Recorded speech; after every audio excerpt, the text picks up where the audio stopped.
আসসালামু আলাইকুম প্রিয় শিক্ষার্থীবৃন্দ। আজকে আমরা শিখব কিভাবে খুব সহজে যে কোনো ধরনের সংখ্যা পদ্ধতি থেকে দশমিক সংখ্যায় রূপান্তর করা যায়। তো শুধুমাত্র একটা নিয়ম অ্যাপ্লাই করেই কিন্তু আমরা সকল ধরনের সংখ্যা পদ্ধতি থেকে দশমিক সংখ্যায় রূপান্তর করতে পারবো। প্রথমে আমরা দেখব বাইনারি সংখ্যা থেকে কিভাবে দশমিক সংখ্যায় রূপান্তর করা যায়। তো আমরা জানি একটা বাইনারি সংখ্যা এখানে লিখে ফেলি যে 1 1 0 1। এখানে একটা আমরা বাইনারি সংখ্যা লিখলাম যেটাকে আমরা দশমিক সংখ্যায় রূপান্তর করব। তো নিয়ম হচ্ছে যে সংখ্যা পদ্ধতি থেকে দশমিক সংখ্যায় রূপান্তর করব সেই সংখ্যা পদ্ধতি দিয়ে এই প্রতিটা বিটকে আমাদের গুণ করতে হবে। আমরা দেখি যেখানে 1 আছে, সো আমরা 1 প্রথমে লিখলাম। গুণ করব কি দিয়ে? যে সংখ্যা পদ্ধতি আছে, এখন আছে কি বাইনারি সংখ্যা পদ্ধতি। তো আমাদের বাইনারি সংখ্যা পদ্ধতির বেজ হচ্ছে 2। তো প্রথম 2 দিয়ে গুণ করব, কিন্তু গুণ করার আগে জানতে হবে যে 2 এর আমাদের একটা পাওয়ার দিতে হবে। তো পাওয়ারটা কত হবে দেখতে হবে, যেহেতু আমরা 1 এর পরে দেখতে হবে কয়টা সংখ্যা আছে। তো 1 এর পরে আছে 3টা সংখ্যা 1 0 1। সো আমাদের এই 2 এর উপর দিয়ে দিতে হবে কত 3। আমরা 2 এর পাওয়ার বা ঘাত দিতে হবে 3। এর পরবর্তী সংখ্যা আছে 1, সেটাকে আমাদের প্লাস দিয়ে আবার লিখতে হবে 1। তো 1 এর পরে কয়টা সংখ্যা আছে 0 1 দুইটা। সো আমাদের সেই বেজ হচ্ছে 2, কারণ বাইনারি সংখ্যার বেজ 2, তার বেজ দিতে পাওয়ার দিতে হবে কত 2, কারণ 1 এর পরে আছে দুইটা সংখ্যা। এখন তারপর আছে কত 0। সো আমাদের লিখতে হবে 0। তো 0 লেখার পরে 0 এর পরে আছে কয়টা সংখ্যা একটা সংখ্যা। সো আমাদের গুণ 2 এর পরে 1। তারপরে আছে কত একটা সংখ্যা বাকি আছে 1, এই 1টা লিখে নিতে হবে। তো 1 এর পরে কিন্তু কোনো সংখ্যা নেই, সো আমাকে 2 এর উপরে 0 দিয়ে দিতে হবে।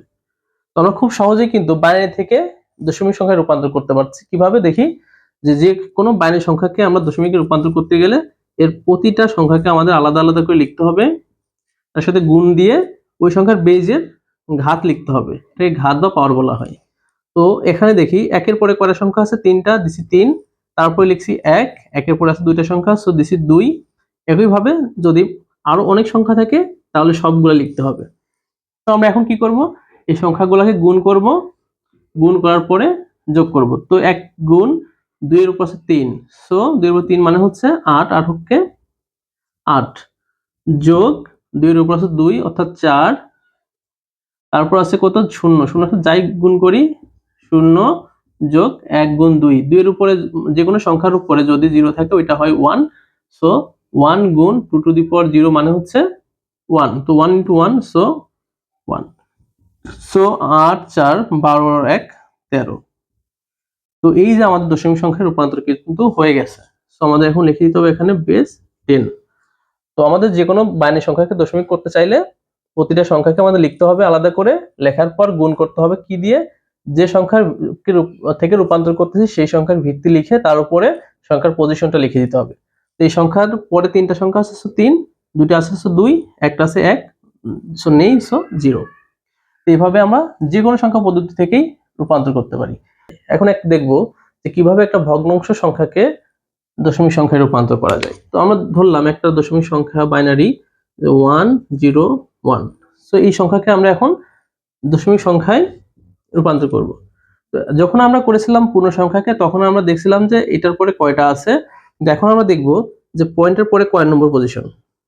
তো পয়েন্টের পরে যদি 1 আছে, সো নিলাম 1। তো 1 নেওয়ার পরে গুণ করব কত দিয়ে 2 দিয়ে। 2 এর বেস পাওয়ার কত হবে দেখতে হবে, পয়েন্টের পরে কয় নম্বর পজিশন। সো 1 নম্বর পজিশনে আছে, সো আমাকে দিতে হবে -1, কারণ এখানে শেষ হয়েছিল 0 থেকে, তো 0 এর পরে কিন্তু -1 হয়। যোগ 0, 0 এর পরে আছে কয়টা 0টা আছে কয় নম্বর পজিশনে 2 নম্বর, সো -1। তারপরে কত 2 এর পরে -2, তারপরে আবার কত আছে 1, সো 1 গুণ -2 এর পরে হয় হচ্ছে -3। তো যদি আরো থাকতো তো আমরা সেভাবে যোগ দিয়ে 1 গুণ সেরকম দিতাম, 1 হোক আর যাই হোক 4 দিতাম, এভাবে চলতে থাকতো। তো আমাদের যেহেতু নাই, সো আমরা এটা লিখলাম না। এরপরে কি কাজ, এটাকে আমরা যোগ করব কিভাবে, 2 এর উপর -1 মানে হচ্ছে 1/2 যোগ 2 এর উপরে -2 কিন্তু 0 আছে, সো এটা 0।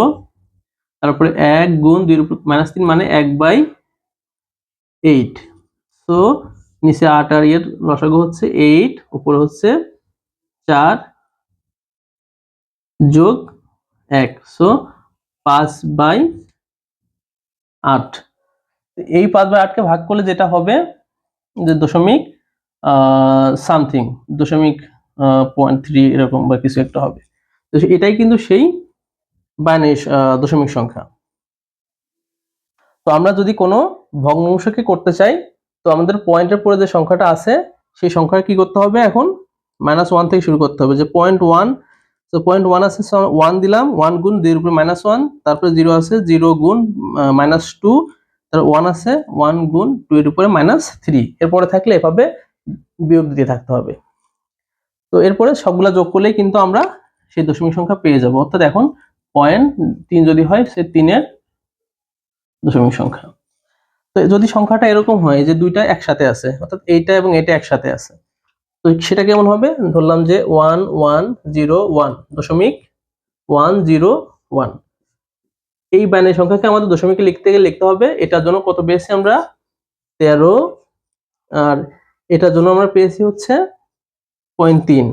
তো এই 0.3টা এখানে লিখে দিয়ে দশমিক সংখ্যা, যদি আরো থাকে আরো লিখে দিব।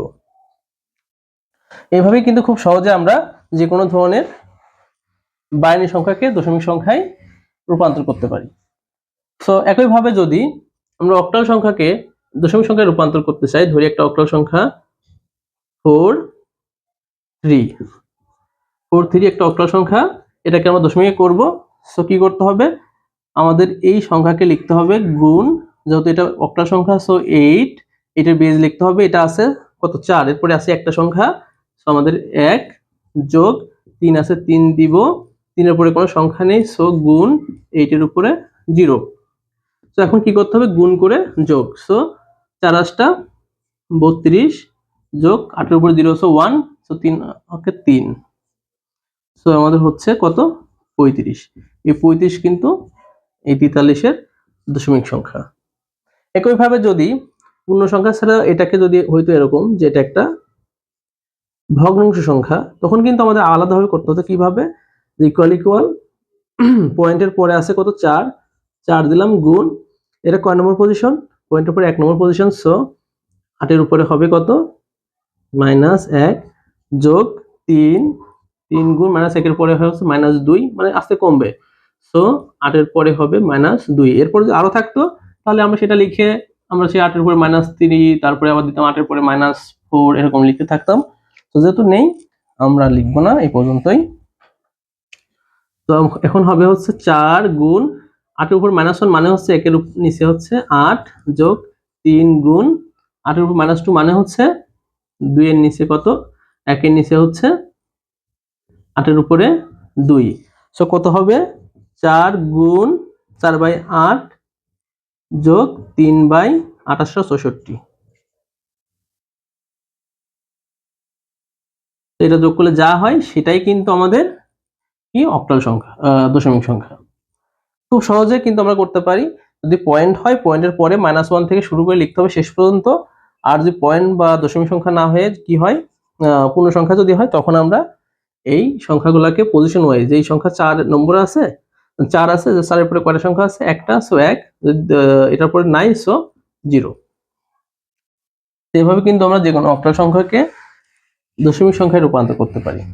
আবার কোনো যদি হেক্সাডেসিমাল সংখ্যা হয়, একইভাবে যে ধরলাম যে একটা হেক্সাডেসিমাল সংখ্যা হচ্ছে A6 হেক্সাডেসিমাল সংখ্যা, তো এটাকে আমরা যদি রূপান্তর করতে চাই, সো আমরা A লিখবো, A মানে হচ্ছে 10, গুণ কত হবে 16 হচ্ছে বেস, 16 এর উপরে, এরপরে কিন্তু একটা সংখ্যা আছে, সো 1, যোগ এরপর আছে 6 গুণ এর বেস আছে 16, কিন্তু 6 এর পরে কোনো সংখ্যা নেই, সো 16 এর উপরে হবে 0, সো A গুণ 16, কারণ 16 এর উপর 1 মানে 16, যোগ 6 গুণ 16 এর উপরে 0 মানে হচ্ছে 1।